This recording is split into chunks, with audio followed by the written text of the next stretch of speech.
हरिओम तत्सत। Welcome to the soul यात्रा। आप सबका फिर से स्वागत है गीता की हमारी इस जर्नी पे।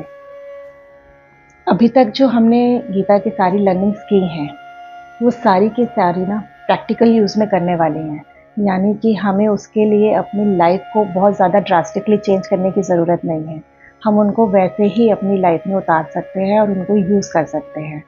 तो आई होप जिस तरह से उन लर्निंग्स ने मुझे फ़ायदा दिया है, आप सबको भी वो लर्निंग्स उतना ही फ़ायदा दे रही होंगी।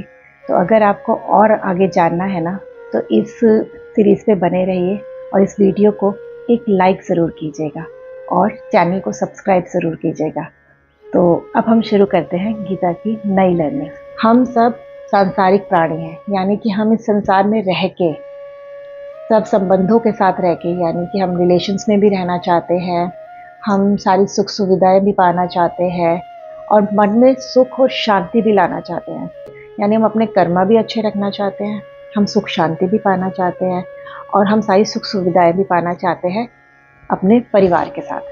तो यहाँ पे ना श्री कृष्ण हमें बता रहे हैं कि मनुष्य के जीवन को ना अगर हम 4 पार्ट्स में बांट दें तो ये जीवन जीना ना बहुत आसान हो जाएगा।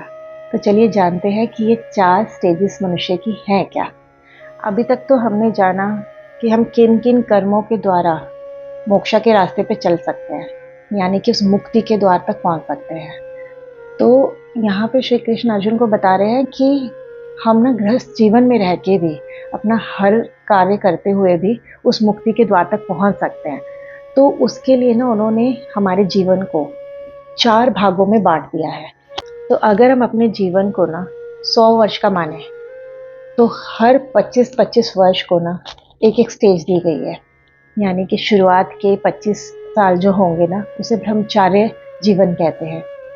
यानी कि उस जीवन में ना हमारा जो कर्तव्य है वो सिर्फ और सिर्फ नॉलेज पाने का है, यानी ज्ञान अर्जित करने का है। कि वो पूरे 25 साल जब हमारे ब्रेन की डेवलपमेंट हो रही होती है, बहुत हाई स्पीड पे हो रही होती है और जिस समय हम बहुत ज़्यादा चीज़ों को अपने ब्रेन में स्टोर कर सकते हैं ना, तो उस टाइम को यानी 25 साल तक श्री कृष्ण कह रहे हैं कि उसको ब्रह्मचार्य में दीजिए। यानी कि उसमें जितनी नॉलेज गेन कर सकते हैं आप, जितना पढ़ सकते हैं, जितना ज्ञान ले सकते हैं ना, उतना ले लीजिए। अब जो शुरू होता है 25 साल के बाद से 50 साल तक का, तो यानी 50 साल तक आपको अब गृहस्थ जीवन में रहना है।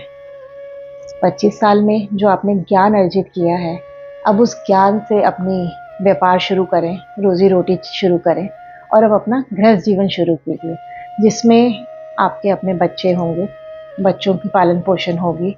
जितना आपको धन अर्जित करना है आप उसमें उतना धन अर्जित कीजिए, पर सही तरीके से। यानी कि वो जो धन आपके पास आ रहा है वो सही तरीके और सात्विक रूप से आ रहा हो।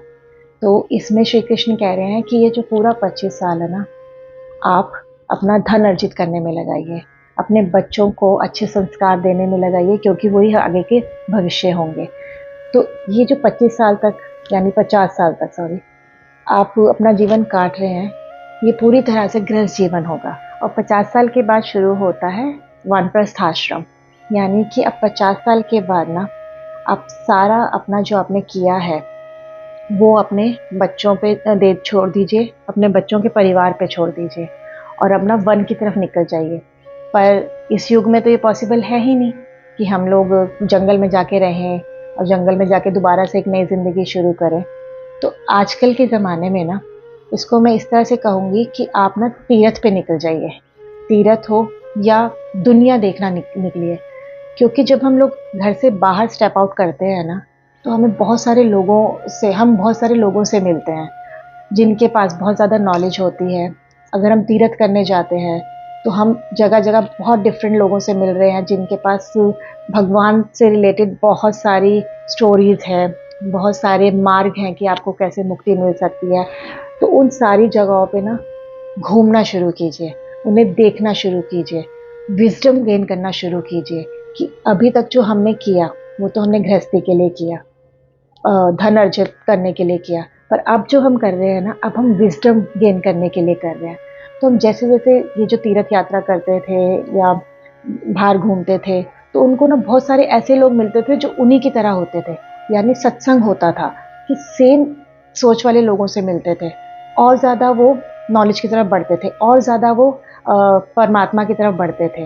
तो अब यहाँ पे ना ये जो वानप्रस्थ है ना, वो यही है कि 50 साल में आपको जो आपकी अथॉरिटी है, यानी कि अभी तक आप घर चला रहे थे, आप बच्चे देख रहे थे, आपने जो करना था गृहस्थ से लेके वो सब किया, पर अब ये सारी रिस्पॉन्सिबिलिटी अपने बच्चों के हाथ में दीजिए, अपने बच्चों के परिवार के हाथ पे छोड़ दीजिए।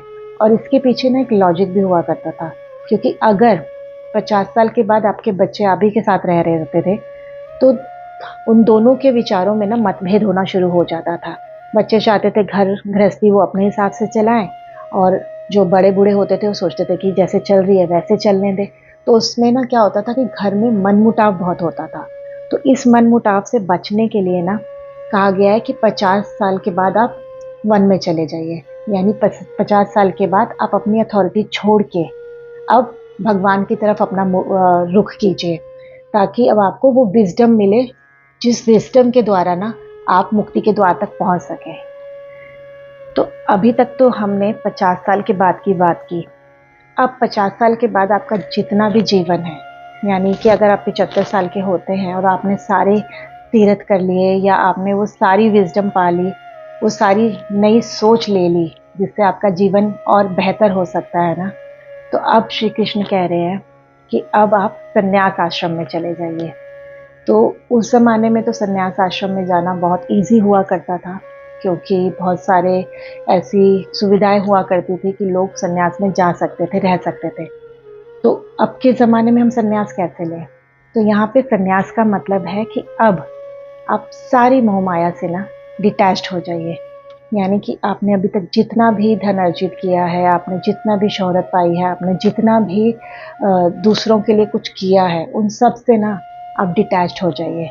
आपने जितना तीर्थ किया, आपने सब कुछ किया, वो उन सब चीज़ों की जो विजडम आपने गेन की है ना, उसको रखिए और बाकी सब चीज़ों से डिटैच्ड हो जाइए।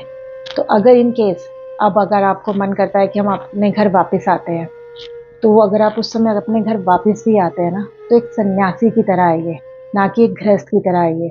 क्योंकि अगर आप एक गृहस्थ की तरह वापस आएंगे ना, कि आते ही अपने बच्चों को बोलें कि भाई ये ज़मीन तो मेरी है, मुझे वापस करो, ये घर मैंने बनाया है, मुझे वापस करो, या जो भी जिन चीज़ों से घर में लड़ाई होती है, कलेश होता है ना, अगर वो दोबारा से करना शुरू कर दिया ना, तो वो वानप्रस्थ आश्रम में जाने का कोई मतलब नहीं रह जाता।